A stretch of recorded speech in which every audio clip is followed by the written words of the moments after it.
스바냐 3장 14절부터 17절까지 스바냐 3장 14절부터 17절까지 교독하겠습니다. 다 찾으셨나요? 예. 제가 먼저 읽겠습니다. 오 시온에 따라 노래할지어다. 오 이스라엘아 크게 외칠지어다. 오 예루살렘에 따라 마음을 다하여 기뻐하며 즐거워할지어다.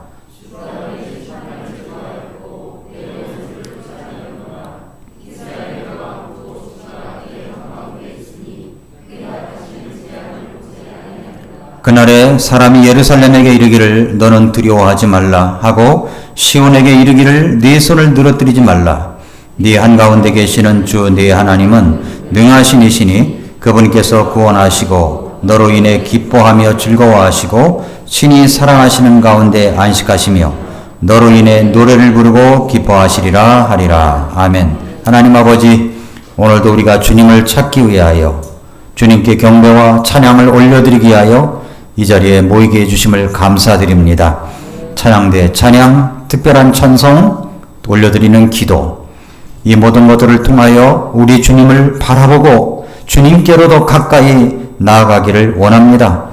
이 세상은 코로나19로 인하여 사회적 거리두기를 하고 있지만, 생활 속 거리두기를 하고 있지만, 그러나 우리는 주님께 더 가까이 가기를 원합니다. 오늘도 말씀을 통해서 우리를 복 주시고 새롭게 하여 주시옵소서. 예수님의 이름으로 기도합나이다. 아멘. 자리에 앉으시겠습니다. 코로나19나 여러 가지 그 예배를 드리기 어려운 여건 속에서도 우리가 여전히 하나님 앞에 예배 드리는 이 모습들은 굉장히 우리 신앙생활에 영향을 가져옵니다. 이것저것 핑계로 예배를 소홀하게 되면 결국 그런 사람은 신앙이 멀어지게 되어 있고 떨어지게 되어 있습니다. 신앙에는 천하장사가 없습니다. 자주 말씀을 보지 않고 자주 접하지 아니하고 자주 예배드리지 아니하면 그 신앙은 떨어지게 되어 있습니다. 지난주에도 말씀드렸죠. 한순간에 타락하는 게 아니라 조금씩 뒤로 물러가 타락한다고요. 그렇게 되면 엄청난 고통과 또 어려움이 따라오게 됩니다. 제가 느헤미야 강해를 마치고 무엇을 설교할 것인가 구상을 하다가 몇 주간은 내가 특별한 주제를 해야 되겠다라고 생각을 했습니다. 그래서 오래전부터 저는 이제 아이디어 노트를 가지고 다니는데 아이디어 노트에 기록했던 것이 있어요. 정말로 화가 나는 일이 많이 일어날 때가 있습니다. 화딱지가 난다고 그러죠. 정말 세상을 볼 때도 그렇고 돌아가는 일들을 볼 때도 그렇고 내 자신 속에서도 일어나는 주변 환경도 그렇고 이 화가 나는 일이 있습니다. 여러분도 화를 내십니까? 네, 이렇게 우리 성도들은 절대 화를 낼 것 같지 않은데, 예. 저 부부싸움을 해본 적 있으십니까? 예, 이게 별로 대답이 없으신 거 보니까 안 하신 것 같은데, 예, 그렇습니다. 저희는 가끔 싸웁니다. 그래서 성도들이 가까이 살면 안 됩니다. 왜냐면, 그래서 아마 제가 저 독서에서 하는지도 몰라요. 들키지 않기 위하여. 네. 화가 나는 일이 이제 우리 주변에 많이 일어나서 속상할 때도 많습니다. 그래서 오늘은 이 분노, 화병이라고 그러죠. 이 화병에서 벗어나는 길이 뭐가 있을까? 화가 치밀어 오르는데 어떻게 하면 벗어날 수 있을까? 이것을 묵상을 해봤었습니다. 그래서 아이디어 노트에 한 2가지로 정리를 해놨는데 그것을 가지고 우리 성도님들과 나눠야 되겠다. 이렇게 절대 화를 낼 분들이 많지 않겠지만 그래도 혹시나 모르니까 이 말씀을 전해야 되겠다라고 생각을 했습니다.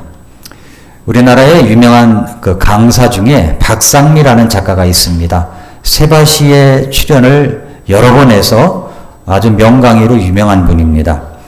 얼마 전에 신경정신과 의사인 이시영 박사와 함께 공동으로 책을 낸 적이 있습니다. 내 삶의 의미라고 하는 이 책인데 이 책은 빅터 프랭클의 의미요법을 통한 치료, 사람들의 심리를 치료하는 것을 가지고 쓴 책입니다. 이분이 강의 중에 박상미라는 강사가 이런 이야기를 했습니다. 상담을 하다 보면 내담자가 이 상대에 대한 배신감과 그로 인한 자괴감, 복수하고 싶은 마음, 치밀어 오르는 분노, 그것 때문에 심장통이 느껴질 정도로 마음이 아프다는 사람들을 많이 만난다고 합니다. 그것은 바로 분노하는 마음 때문이죠. 분노하는 마음. 그런데 그 분노하는 마음을 그대로 방치하면, 이 분노하는 마음이 방치하면 그게 육체적인 질병으로 옮겨가기가 쉽다라고 말합니다. 그러니까 마음의 상처로 인한 스트레스로 인해서 폐렴의 원인이 될 수 있다는 연구 결과도 있습니다. 오래전에 박상미 강사도 비슷한 감정을 느껴본 적이 있다고 말합니다. 분노하는 마음을 갖게 한, 자기를 화나게 한 그 또는 그녀로 인해서 정말 회복이 불가능할 정도로 분노가 치밀어 오를 때가 있었습니다. 그래서 배신감에 치를 떨었습니다. 이분의 키는 161cm, 몸무게는 52kg이었대요. 그런데 그렇게 이 분노가 치밀어 올라가지고 있었을 때 몸무게가 43kg까지 빠졌답니다. 어느 정도 아시겠습니까? 43kg까지 빠졌대요. 배신감에 치를 떨어가지고. 그래서 그 4개월 만에 그래요. 4개월 만에.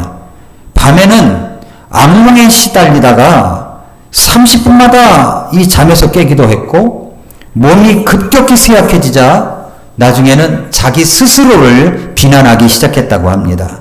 바보 같은 너는 먹을 자격도 없어. 이렇게 자기에게 스스로 이야기를 했다는 거예요. 일에 집중하는 시간을 제외하고는 두 가지로 시간을 보냈답니다. 하나는 어떻게 복수할까? 어떻게 복수하지? 또 하나는 자기 스스로 자신을 비난했다는 겁니다. 그리고 열심히 신앙생활에 매달리기도 했습니다. 신앙생활 하다가 하나님 말씀을 외운다고 주기도문을 외우다가 우리가 우리에게 잘못한 사람을 용서해 준 것 같이 우리 죄를 사하여 주옵시고, 이 대목에서는 목소리가 안 나왔대요. 이 목소리가. 무슨 소리가 나왔냐면 오히려 하나님 저는 용서 못해요. 그러니까 하나님께서 또 저를 용서하지 마세요. 이런 기도가 나왔다는 거예요. 더 이상 기도할 수가 없었습니다. 기도하기를 포기했습니다. 그러면서 주위 사람들이 차라리 말을 하지 말지, 뭐라고 말하냐면 용서해버려, 그냥 잊어. 아주 쉽게 그렇게 말하는 사람들 때문에 더 마음이 분노가 일어나고 상처가 되었다고 합니다. 분노하기, 원망하기, 자책하기. 이것을 수없이 반복했다는 거예요. 수면제 없이는 1시간도 잠들지 못했고 생활은 피폐해졌습니다. 그러던 어느 날 자기가 거울 앞에 딱 섰는데 정말로 어두운 표정의 아주 낯설고 보기 싫은 여인이 거울 속에 딱 들어가 있더래요. 너무 깜짝 놀랐답니다. 너무 깜짝 놀라서 정신이 번쩍 났대요. 복이 들어오다가도 그 얼굴을 보면 복이 나갈 정도의 얼굴이었다는 거예요. 깜짝 놀랐답니다. 그때 자기가 생각난 말이 있었대요. 미국 작가 말라키 맥코트가 한 말이 생각났답니다. 분노하여 원한을 품는 것은 독을 내가 마시고 상대방이 죽기를 바라는 것과 같다. 이 말에 독은 내가 마셨어요. 근데 상대방이 죽기를 바란다는 거예요. 독을 상대방이 마셔야 죽기를 바라죠. 분노하고 원한을 품는 것은 독을 내가 마시고 상대방이 죽기를 바라는 것과 똑같다. 이 말이 생각이 나서 너무 깜짝 놀랐답니다. 그래서 이제 그놈 또는 그녀는 내 자신의 존재조차 잊은 듯 그렇게 잘 살고 있는데 자기 스스로 독약을 원샷하고 상대가 망하거나 죽기를 바라고 있었다는 사실을 깨달았습니다.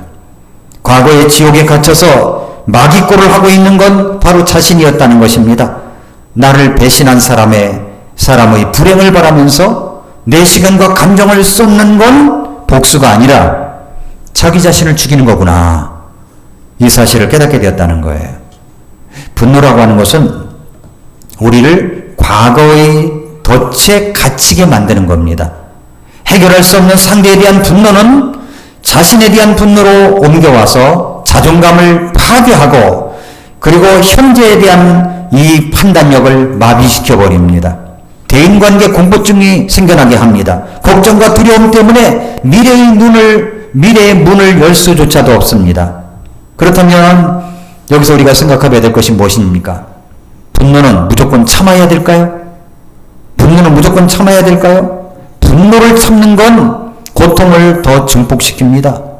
깨어있을 땐 호흡곤란, 혈압상승, 심장 박동수 증가, 육체적 고통을 일으키고 겨우 잠들면 렘수면 상태에서 악몽에 시달리고 근육도 쉬지 못해서 근육통이 생겨나고 분노를 표출하지 못하니까 우울이 심해지면서 자아기능이 급격히 낮아져서 실수를 연발하고 크고 작은 사고를 일으키는 것입니다. 집중력, 판단 능력, 감정 조절 능력, 미래 예측 능력도 급격히 떨어집니다. 이렇게 계속 나아가다 보면 분노 조절 장애가 생깁니다. 사람들은 이것을 가리켜서 화병이라고 말합니다. 이 분노를, 이 화를 그냥 참기만 하면 되는 것일까요? 어떻게 우리는 이것을 해결할 수 있을까요? 해결하고 싶습니다. 해결하고 싶어요. 저도 화를 다스리지 못해서 분노가 치밀어서 그런 자신이 제가 미워가지고 정말 눈물까지 흘린 적도 있습니다. 이런 것을 뭐라고 그래요? 화병이라고 부릅니다. 실제적으로 이 화병이라는 용어는 의학사전에도 들어가 있는 용어라는 거 아십니까? 우리나라 말로 화병을 영어로는 뭐라고 할까요? 영어로는 뭐라고 하냐면은 HWABYUNG. 그냥 화병이에요. 그냥 우리나라 말 그대로 의학용어사전에 그대로 들어가 있다는 겁니다. 뜻이 뭐냐? 과도한 스트레스로 인해서 정신적 또는 육체적 고통을 겪는 것이라고 되어 있습니다. 이 분노, 화를 내는 것, 성경은 뭐라고 말씀할까요? 에베소 4장 26절에 보니까 너희는 화를 내도 성경에요. 화를 내도 라는 말이 나와요. 그러니까 화를 낼 수 있다는 겁니까? 없다는 겁니까? 낼 수 있다는 거죠. 여러분 이 말씀에서 감동되지 않습니까? 감동이 안 되신가? 화를 내본 적이 없으셔가지고. 저는 이 말씀이 깜짝 놀랐어요. 화를 내도 그러니까 화를 낼 수 있다는 거예요. 화를 낼 수 있다는 것을 인정합니다. 예수님께서도 성전에서 매매하는 사람들을 보실 때 채찍으로 다스리셨어요. 채찍으로. 화를 내셨다고요. 그러니까 화를 내도 화를 낼 수 있어요. 그런데 말씀 보니까 화를 내도 죄는 짓지 말라고. 그리고 해가 지도록 진노하지 말라라고 합니다. 마귀에게 틈을 주지 말라고 얘기합니다. 그렇습니다. 근데 분노는 해도 좋다는데 죄는 짓지 말라고 하니까 이 간격이 뭐가 있는지를 잘 모르겠어요. 이게 어떻게 어느 정도까지 가야 이게 되는 건지 이게 헷갈릴 때가 많죠? 네. 그런데 왜 분노할까요? 왜 화를 낼까요? 우리가 분노하고 화를 낼 때는 어떤 사람 때문입니다. 어떤 사람. 네. 그놈 때문이고 그녀 때문입니다. 네. 어떤 환경이 나를 받침해주지 못해서 오는 화가 있을 수 있습니다. 관계 속에서 올 수가 있어요. 또 어떤 나의 질병 때문에 올 수도 있습니다. 내가 질병에 걸렸을 때 어디 가서 항의할 수도 없고 화를 낼 수도 없고 따질 수도 없습니다. 이것이 그렇지만 이 분노가 나의 내면으로 들어가서 소용돌이 치곤 합니다. 분노가 있어요. 관계 때문에 올 수가 있습니다. 그뿐만 아니라 코로나19로 인하여 우리는 이런저런 고통과 좌절을 경험합니다. 여러 가지 어려움 속에서 직장 생활이나 또 사업상 정말로 어려움을 당하는 분들이 있습니다. 이렇게 우리는 다각적으로 분노하고 화를 냅니다. 근데 이 분노가 무의식적 영역으로 들어가 있으면 시도 때도 없이 분노가 주는 나쁜 감정들이 내 자신을 지배해버립니다. 그래서 우리는 분노가 자리 잡은 무의식의 감정을 의식의 영역으로 가만히 끌어와서 하나님의 말씀으로 이 분노를 다스릴 줄 알아야 됩니다. 어떻게 해야 될까요? 어떻게 해야 우리가 이 분노 가운데서, 이 화병 가운데서 살아날 수가 있을까요? 저는 이 화병의 해결을, 분노의 해결을 두 가지로 생각해 봤습니다. 하나는 히스기야 왕을 통해서, 또 하나는 스바냐서 말씀을 통해서 두 가지로 생각해 봤어요. 첫째는 히스기야 왕 이사야 38장에 있는 말씀을 통해서 울어야 산다는 것입니다. 화가 날 때 울어야 삽니다. 오늘 본문은 절대절명의 위기 앞에 놓인 유대 왕국의 이사야 38장에 읽진 않았지만 히스기야 왕의 죽음의 위기 앞에서 벌어진 일을 기록한 내용입니다. 이사야 38장 1절을 보면 그때 히스기야가 병들어 죽게 됐어요. 이사야 대언자가 와서 네 집을 정리하라. 네가 죽고 살지 못하리라. 하나님의 말씀이었습니다. 대언해 준 거예요. 여러분, 사람이 살아가다 보면 이런 순간을 맞이한 것 같습니다. 죽음의 위기만큼 우리 마음에 충격을 주는 것이 또 있겠습니까? 아니, 죽을 만큼의 고통이 다가올 때도 있습니다. 사람마다 절대절명의 위기에 처할 때가 있습니다. 어떻게 해야 될까요? 이 위기 앞에 어떻게 해야 될까요? 그때는 얼굴을 벽으로 향하는 것입니다. 38장 2절에, 이사야 38장 2절에 그때 히스기야가 자기 얼굴을 벽으로 돌리고, 얼굴을 벽으로 돌렸다고 하는 것은 무엇을 말합니까? 세상에 의존하려고 하는 모든 것을 다 끊어버리고 우리 하나님께만 집중하겠다고 하는 태도입니다. 저는 성경을 읽다가 역대하 20장 12절 말씀을 참 좋아합니다. 설교노트에도 있으니까 한번 보십시오. 오 우리 하나님이여, 주께서 그들을 심판하지 아니하시려나이까? 우리를 치러오는 이 큰 무리를 대적할 능력이 우리에게 없고 우리가 어떻게 할 줄을 모르며 우리 눈이 주만 바라보나이다. 어느 날 갑자기 나에게 난치병이라고 하는 질병이 발병되어 내일 일을 장담할 수 없다고 하는 선언이 떨어졌다고 해보십시오. 어느 날 여러분에게 통제불능한 분노가 일어나는 어떤 일을 만났다고 합시다. 그러면 어떤 마음이 들겠습니까? 충격과 고통 속에서 기도도 나오지 않아요. 기도도. 멘탈 붕괴라고나 할까요? 멘붕 상태에서 기도도 할 수 없는 망연자실한 채 주저앉아 있을 수밖에 없습니다. 그러나 그때 우리가 해야 할 일이 한 가지가 있습니다. 우리 하나님 앞에 우리 마음을 내려놓고 내 마음에 있는 그대로 말씀드리는 거예요.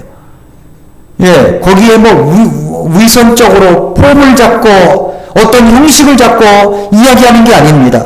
저는 그럴 때마다 하나님 앞에 여기 역대하 20장 12절 말씀을 갖고 기도합니다. 하나님, 저는 이런 충격을 감당할 능력이 없습니다.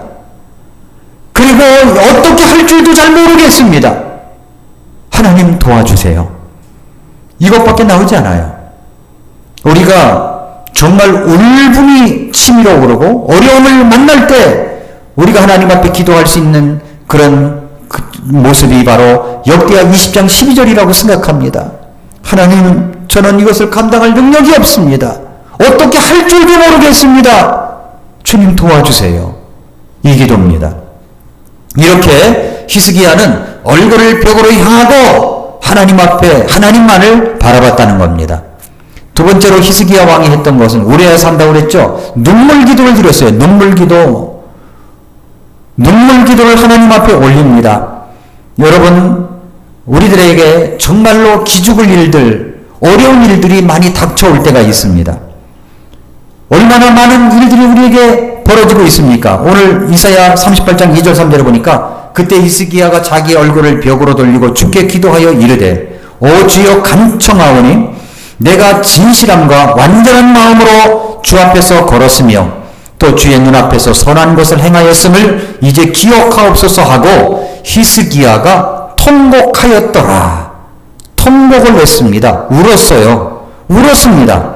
하나님 앞에서 온전한 자도 여러분 고통을 당할 수 있을까요? 하나님 앞에서 믿음 좋은 사람도 고난이 오는 것입니까? 성경은 온다고 말씀합니다. 사실 히스기야 왕도 하나님 앞에서 선한 왕이었어요. 열왕기하 18장 5절에 보면 히스기야가 주 이스라엘의 하나님을 신뢰했는데 그 이후에 유다 왕들 중에 그와 같은 자가 없었고 그 이전에도 없었다고 말씀하고 있습니다. 하나님 앞에 완전한 생활을 했다고 했는데 나에게 닥친 이 고통이 무엇이란 말입니까? 이 울분이 무엇이란 말입니까? 그래서 히스기야 왕도 그랬고 욥도 그랬고 하나님 앞에 우는 것입니다. 하나님 앞에 쓴 거예요. 우리가 고통이 다가올 때 무엇을 해야 합니까? 히스기야 왕처럼 통곡해야 됩니다. 눈물 기도를 드려야 되는 거예요. 우리가 이 땅에 태어날 때 어떻게 태어났습니까? 울면서 태어났잖아요. 기억나세요? 울면서 태어났다는 거? 예, 울면서 태어났습니다. 우리의 첫 언어는 울음이었습니다. 웃으면서 태어난 아이 봤습니까? 울면서 태어나요, 전부 다. 웃는 아이가, 어렸을 때는 이 아이가 몸이 불편하다는 사인이요. 우는 거예요, 우는 거예요. 우리 손녀딸이 저희 집에 와 있습니다. 예, 우리 손녀딸이 와 있다는, 경지가 와 있다는 게 아니라, 예, 경지도 와 있습니다만, 아이가 울 새가 없어요. 울 새가 없어요. 왜냐하면 울려고 하면 달려들어가서 아이를 봐주니까. 그래서 어떤 때는 그 울게 좀 내버려 두지. 울고 싶을 때 울게 좀 내버려 두지. 뭐 딸꾹질 할 때나 울게 내버려 둘까? 예? 딸꾹질 그치라고. 울게 내버려 두지. 할 때가 있습니다. 여러분, 아이들이 울 때는요, 그냥 우는 시간을 주는 게 좋을 것 같아요. 예, 너 울고 싶니? 그 울어. 예, 한 10분간 울어. 하고서 시간을 재주고 그냥 울게 내버려 두는 겁니다. 울게끔. 울지 마라. 왜 우는 거야? 뚝 안 그쳐? 뚝! 뭐 옛날에 많이 듣던 말이잖아요. 예, 우리 부모님이 얘기했던 말. 뚝! 울음 뚝! 입 다물고 뚝! 하면 막 숨을 들이마셔서 뚝 그쳐야 되지 않습니까?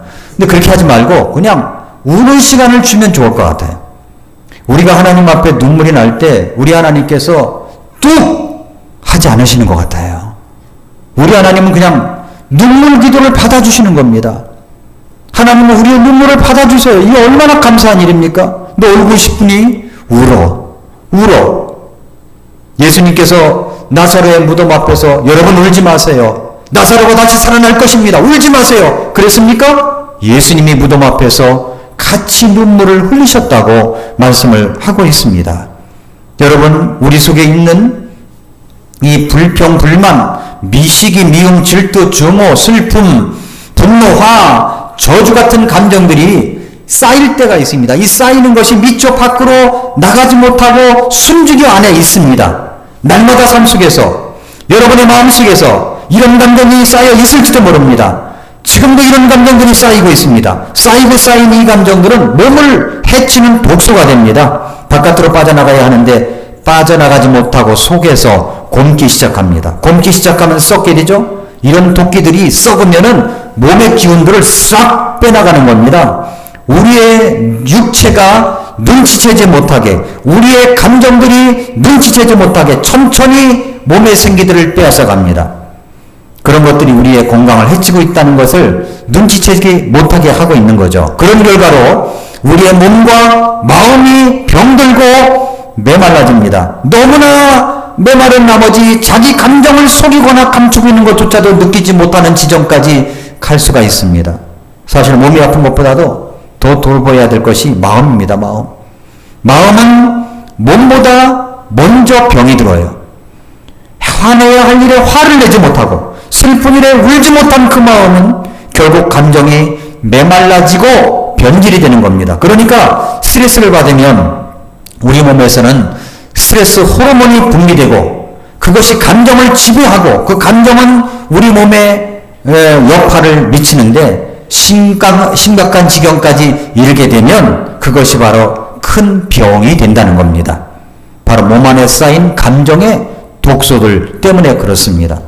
그런데 놀라운 것은 이 몸 안에 쌓인 독소들을 해독시키는 것이 뭐냐? 눈물입니다. 눈물. 저는 어렸을 때 기억이 나요. 실컷 울고 나서 한번 큰 호흡을 싹 하고 나면은 마음이 시원해졌다는 느낌. 지금도 기억이 나요. 울고 나면 그렇지 않습니까? 눈물이 독소를 다 빼내는 거예요. 그러니까 마음이 시원해지죠. 눈물은 치유와 회복으로 이어지게 될 수가 있는 것입니다. 여러분, 어른들이 우는 행동을 연구한 마거릿 크로프라는 사람이 말하기를, 자주 울고 눈물에 대해 긍정적인 자세를 가진 사람들은 아예 울지를 않거나 눈물을 멸시하는 사람보다도 정서적으로 신체적으로 건강하다는 연구 결과를 발표했습니다. 울어야 살 수가 있다는 겁니다. 울어야 살 수가 있어요. 지금부터 23년 전에 1997년 8월에 영국의 왕세자이며 왕세자 비 다이애나가 불행한 교통사고를 당해서 생을 마감한 사건이 있었습니다. 영국 전체가 큰 슬픔에 빠져 있었어요. 다이애나의 이 순탄치 않은 인생을 알고 있었기 때문에 그녀의 죽음을 무척 애도했습니다. 많은 이들이 텔레비전을 보면서 울었어요. 그 장례식 날 세계에 2억 명이 시청을 했답니다. 그녀의 장례식이 진행되던 날 영국 전체가 흐느꼈습니다. 여러분, 그런데 그 사건 이후에 기이한 일이 생겼어요. 영국의 심리 상담원을 찾는 이들이 발길이 뚝 끊어졌다는 겁니다. 전화도 뚝 끊어졌다는 거예요. 왜냐하면 심리적인 충격이 큰 사건을 발행했으면은 당연히 우울증이나 상실감이나 자괴감이 더 심해져서 상담을 더 많이 받으러 와야 되고, 더 많이 와야 되는데, 전화가 와야 되는데 반대 현상이 일어난 것입니다. 왜 그랬을까요?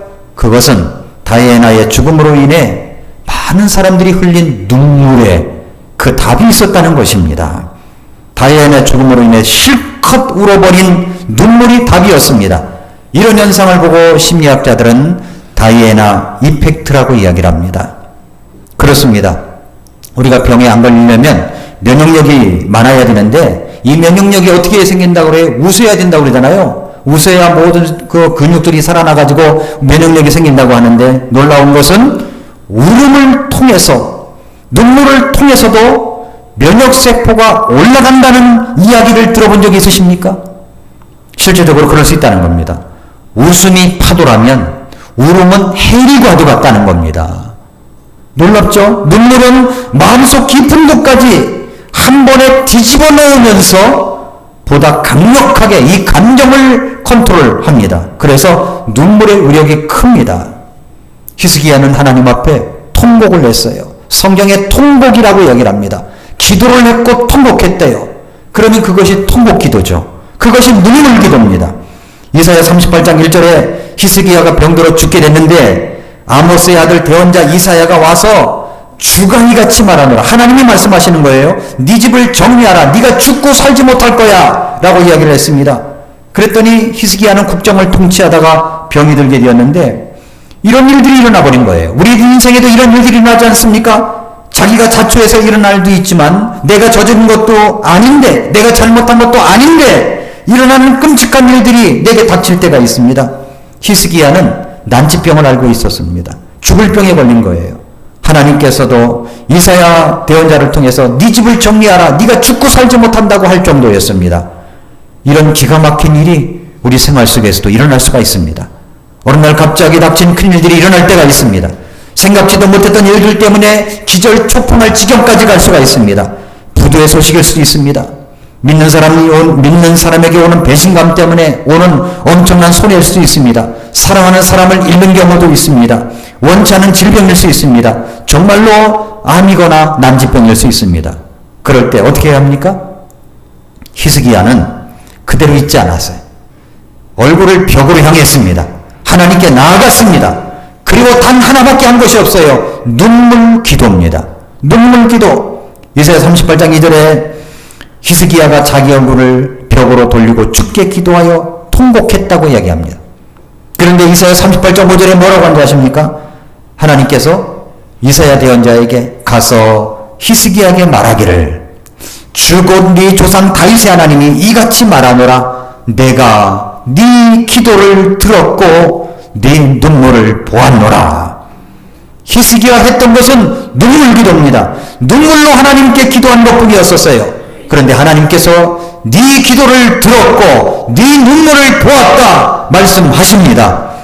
여러분, 정말 화가 치밀어 오는 일이 있습니까? 뭐가 안 되는 일이 있습니까? 답답한 일이 있습니까? 충격적인 일이 있습니까? 분노가 내 속에 일어날 때 절대로 근무라는 것이 뭐냐면 이 분노를 행동으로 표출하지 말라는 거예요. 분노를 행동으로 표출하기 전에 이 분노를 누구에게로 가져가야 됩니까? 하나님께로 가져가는 거예요. 그리고 막 쏟아놓는 겁니다. 하나님께 눈물 기도를 드리는 거예요. 하나님께서 네 기도를 들었고 네 눈물을 봤다 말씀하십니다. 그리고 수명을 연장시켜 주셨어요. 놀라운 일이 벌어진 거죠. 기적 같은 일이 벌어진 것입니다. 사랑하는 성도 여러분, 울어야 삽니다. 오늘 특별한 시간을 내십시오. 우는 시간을 내세요. 우는 시간. 내가 울어야 되겠다. 하나님 앞에서. 우는 시간을 만들어 보세요. 울어야 삽니다. 감정에 충실하게 계산하지 말고 우십시오. 그냥. 우세요. 하나님 저 정말 힘들어요. 하나님이 알아주지 아니하면 누가 알아주시겠어요? 감당할 능력도 없어요. 어찌할 수도 없어요. 하나님 도와주세요. 이렇게 우십시오. 하나님이 네 기도를 들었고 네 눈물을 보았노라 하시면서 놀라운 기적 같은 일들을 이루어 주실 것입니다. 예수님도 우셨어요. 우리도 울어야 합니다. 우는 시간을 한번 가지시기 바랍니다. 두 번째로 울기만 하면 될까요? 제가 푸르미 아빠가 지은 몰입독서라는 책을 참 좋아합니다. 제가 누구에게 추천해도 추천하고 그러는데 두 번째 책이 나왔는데 이건 추천하기가 좀 어려운 책이더라고요. 왜냐하면 거기서 그리스도인들이 받아들이기에는 좀 어려운 점들이 좀 많이 있어요.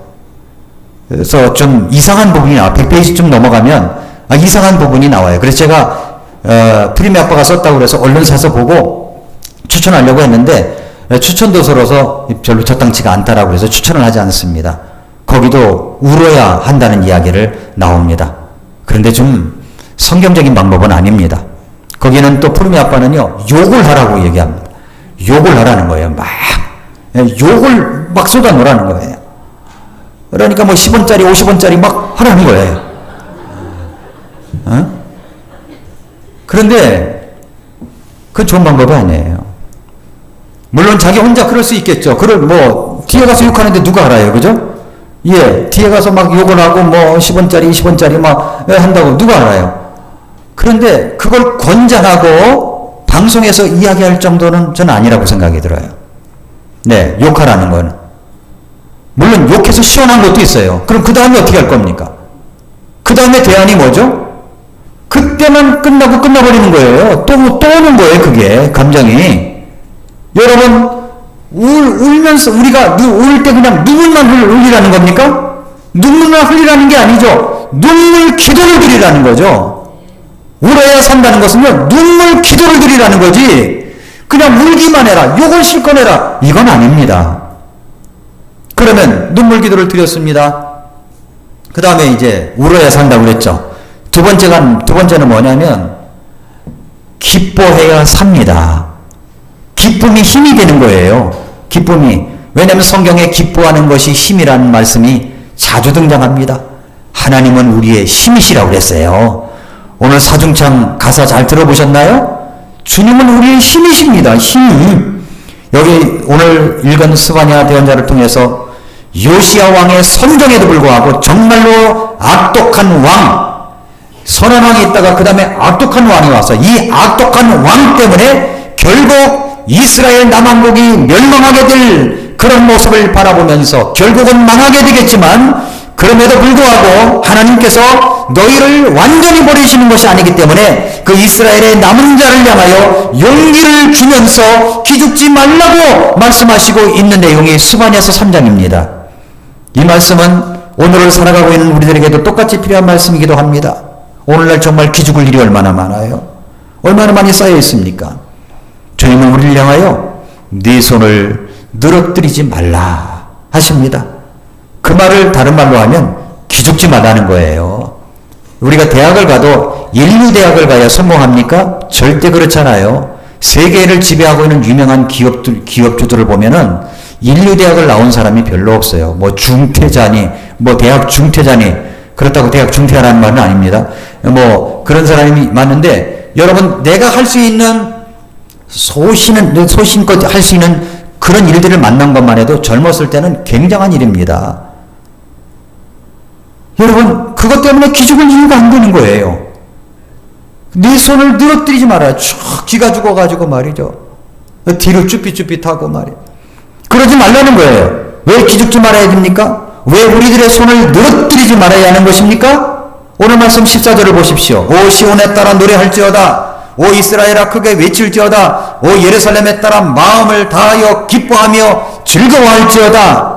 말씀했어요. 왜 우리는 기죽지 말아야 되는 겁니까? 기죽는 것이 아니라 오히려 노래하며 크게 외치며 마음을 다하여 기뻐하며 즐거워해야 되는 이유가 뭘 것일까요?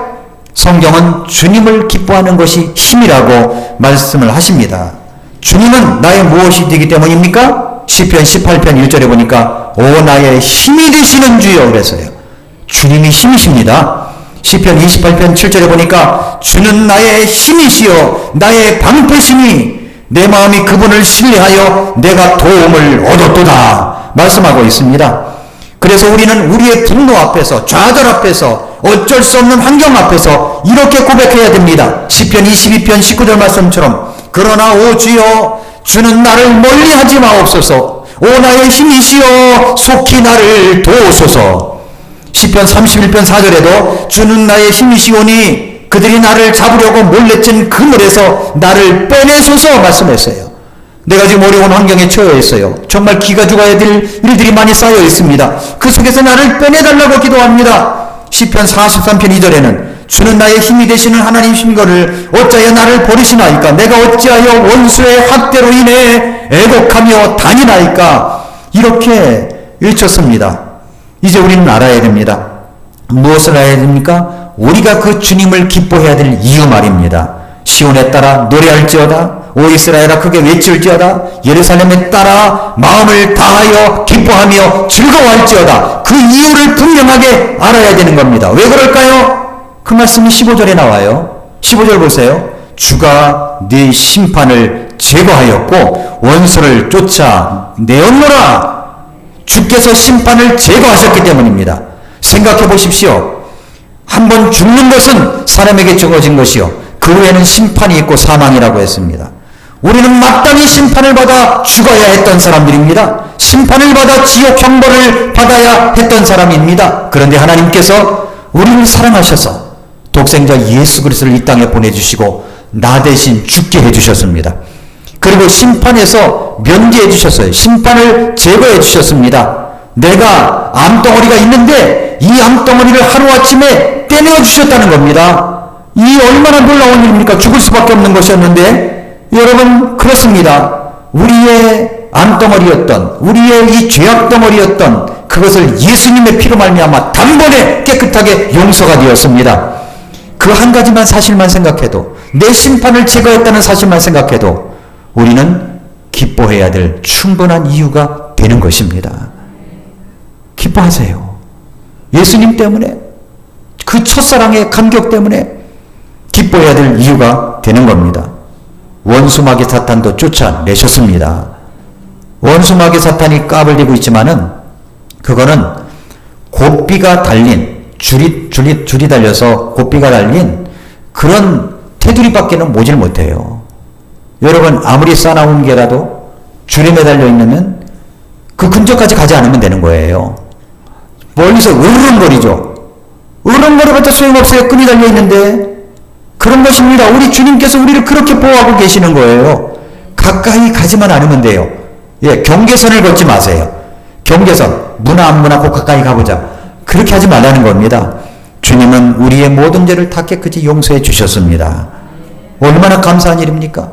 예수 그리스도께서 나를 구원해 주셨다는 이 찬양을 부른 것만 해도 얼마나 감격이 있는지 모릅니다.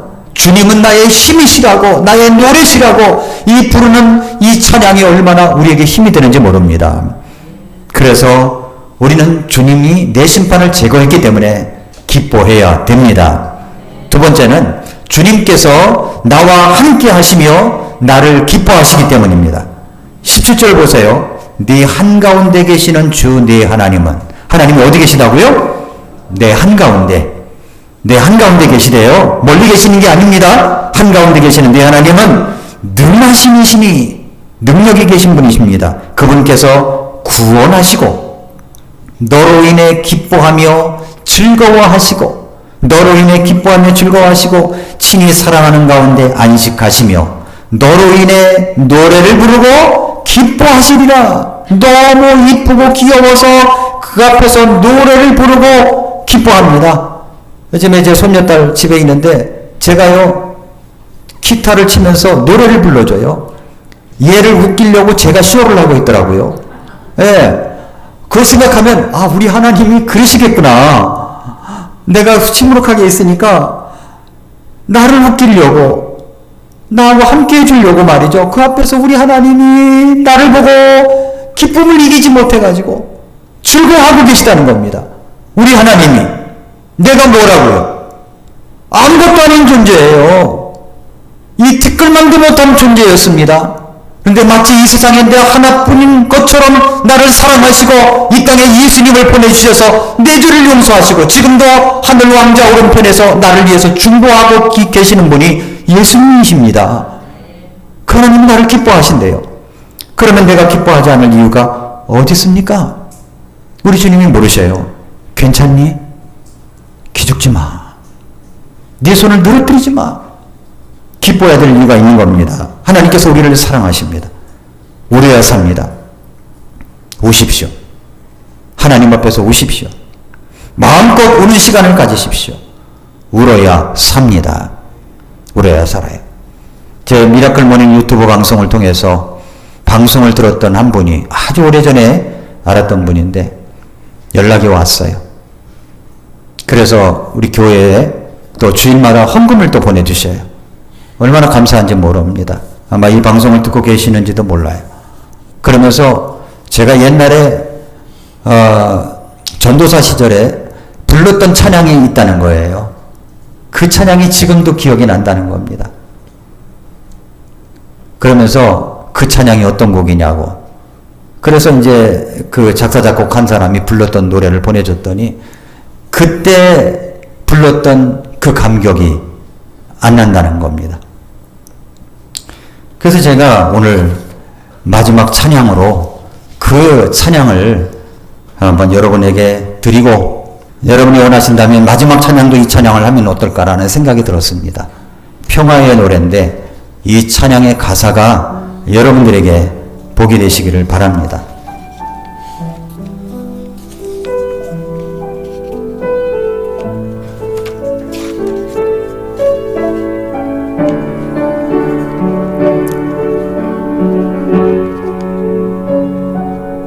평화의 노래라고 하는 가사입니다. 가사말이 띄워졌으니까 한번 보시기 바랍니다. 나 어느 날 괴로워서 눈물 옷소 아래일 때 주님께서 나의 맘 아시고 위로하여 주셨네. 갈 길 몰라 방황할 때 들려오던 주의 음성 나를 사랑한다던 그 말씀 위로하여 용기 주네. 너 슬퍼 마라 언제나 함께하고 무거운 짐 대신 지리 너 괴로워 마라 너는 내 백성 두려워 마라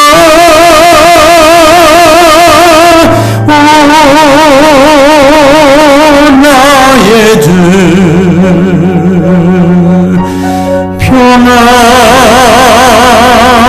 평화의 주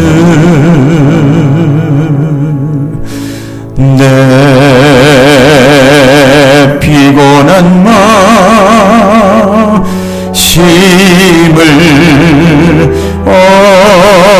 아들이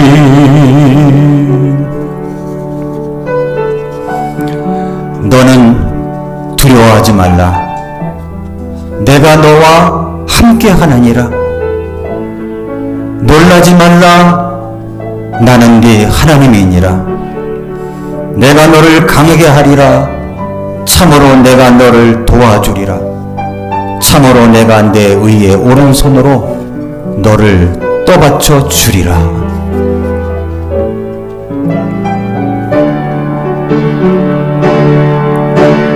너 슬퍼 마라. 언제나 함께하고 무거운 짐 대신 지리. 너 괴로워 마라. 너는 내 백성 두려워 마라.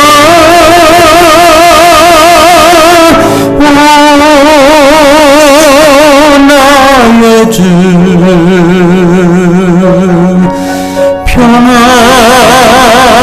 평화의 주 내 피곤한 마음 힘을 얻으리. 기도하겠습니다. 사랑하는 성도 여러분, 울 일이 있으면 울어야 삽니다. 하나님 앞에서 정말 분하고 원통한 일이 있습니까? 답답한 일이 있습니까? 그러면 우십시오. 주님도 그 울음을 멈추라고 하지 않으셨습니다. 우리 예수님도 함께 우셨습니다. 우십시오. 우는 시간을 따로 마련하세요. 하나님 앞에 우십시오. 울어야 삽니다. 그러나 눈물 기도를 드리는 겁니다. 눈물 기도. 내가 네 기도를 들었고 네 눈물을 보았노라. 그리고 주님을 기뻐하는 것이 우리의 힘입니다. 힘. 기뻐하십시오. 나의 죄를 용서하셨기 때문입니다. 우리와 함께 하시기 때문입니다. 나 때문에 기뻐하시는 그분 때문에 우리도 주님을 기뻐하십시다. 이 시간 한번 우리 하나님 앞에 기도할까요? 같이 마음을 내놓고 같이 기도하는 시간을 갖겠습니다.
하나님 아버지 감사합니다.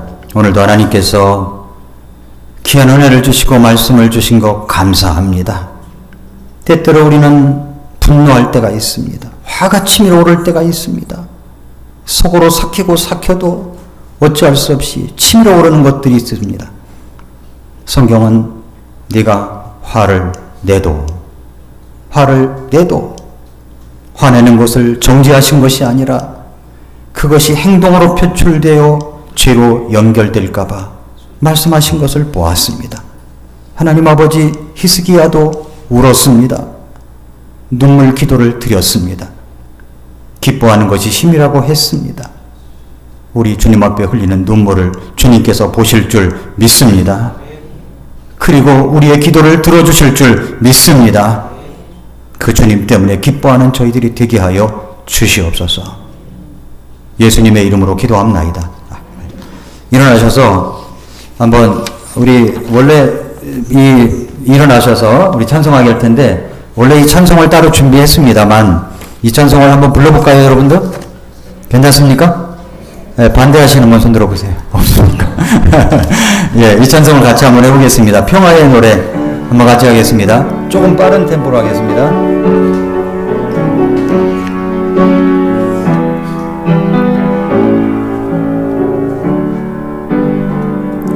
나 어느 날 괴로워서 눈물로써 아는데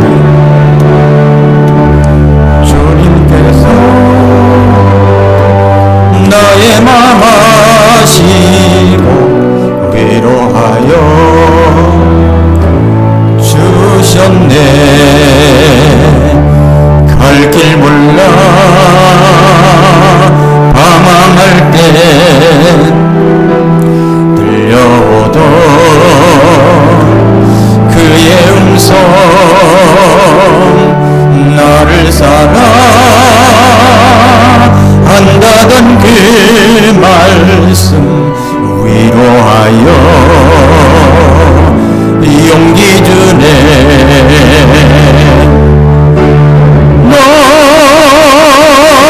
슬퍼 마라 언제나 함께하고 무거운 짐 대신 지리 너 괴로워 마라 너는 내 백성 두려워 마라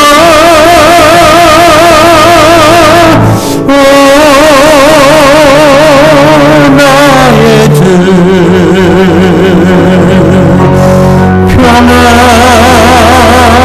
평화의 주 내 피곤한 마음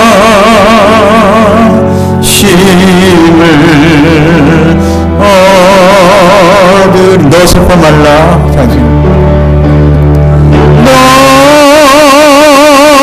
슬퍼 마라 언제나 함께하고 무거운 짐 대신 지리 너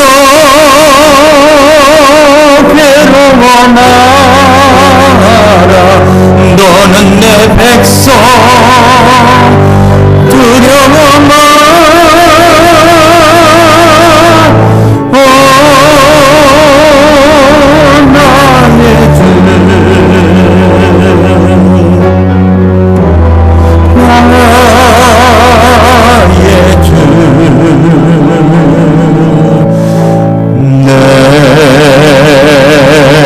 피곤한 마음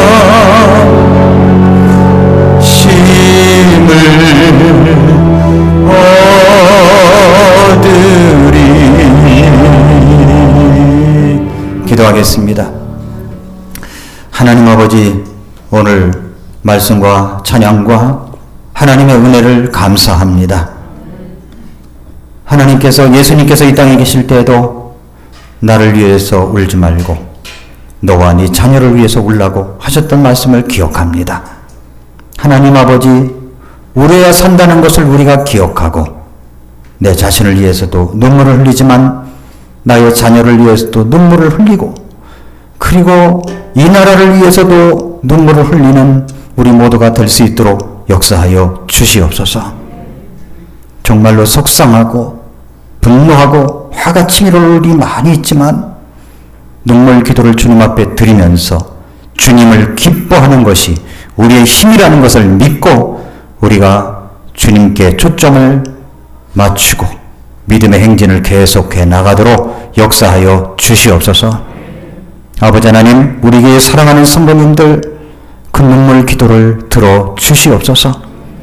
주님 앞에 눈물로 주님 앞에 올려드리는 기도 소리를 들으시고 히스기야에게 15년의 생명을 연장해 주셨던 것처럼 주님께서 그 모든 어려운 일들이 정말 기적처럼 해결되고 새로운 길로 인도되는 역사를 이루어 주시옵소서. 오늘 귀한 예배를 감사합니다. 돌아가는 발걸음도 축복하시고 코로나19가 어서 속히 종식이 되어서 하나님 아버지 정말로 우리가 예배를 드리는데 오후 예배도 드리고 그리고 우리 아카데미 어린이들 활동도 하고 수요일날 예배도 함께 모여서 예배 드리고 목장 예배도 하는 그런 모습이 될 수 있도록 이 나라를 불쌍히 여겨 주시옵소서. 대만처럼 모든 방역에 성공하는 이 나라가 될 수 있도록 도와주시고 우리나라의 질병관리본부의 모든 방역 관계자들, 의사 선생님들, 간호사 선생님들 모두 축복하시고 인도하여 주시옵소서. 귀한 예배를 감사드립니다. 모든 예배를 감사드리며 예수님의 이름으로 기도합나이다. 아멘.